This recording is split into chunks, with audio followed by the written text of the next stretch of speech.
Dad's trademark mustache was gray now, and Mom's dyed blonde hair couldn't hide the deep wrinkles around her eyes. They were wearing their Sunday best.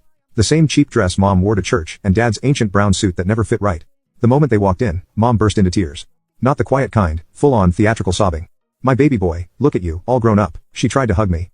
I stepped back. "Let's keep this professional," I said, gesturing to the chairs. "What do you want?"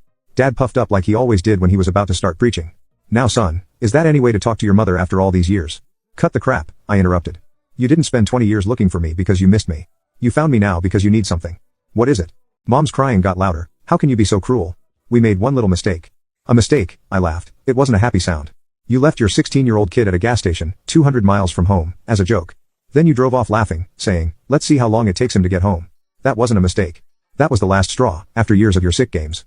We came back for you," Dad shouted, standing up. "We drove back after an hour, but you were gone."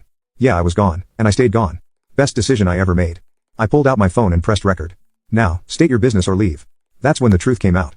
Between Mom's sobs and Dad's angry outbursts, they explained their situation.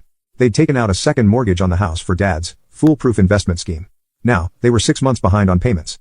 The bank was foreclosing. They needed $175,000 to save their house. "You've done so well for yourself," Mom whimpered, gesturing at my office. "Surely you can help your own parents." I let them finish, then I reached into my desk and pulled out a folder. "Funny you should mention the house. See, when I heard you were looking for me, I did some digging. Found out about the foreclosure.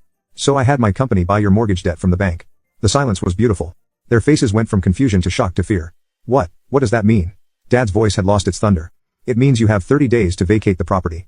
My company acquired it legally at auction last week. We're demolishing it for a new development project." Mom started wailing. Dad's face turned purple. "You can't do this, that's our home. Like the gas station was my home. At least I'm giving you 30 days. You gave me 30 seconds. Dad lunged across the desk. I stood my ground. Security rushed in. I'd had them on standby. As they dragged my parents out, Mom screamed that I was evil, that I'd rot in hell. Dad threatened lawsuits.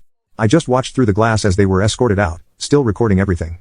My phone buzzed, a text from my sister Sabrina. "They just called me crying." "What did you do?" I typed back, "What they taught me to do. Look out for myself. I've spent 20 years building myself up from nothing. Now I'm going to use everything I've learned to tear down the house that was never really a home. The demolition starts next month. I'll update when it's done." Now comment update to tag you on part 3.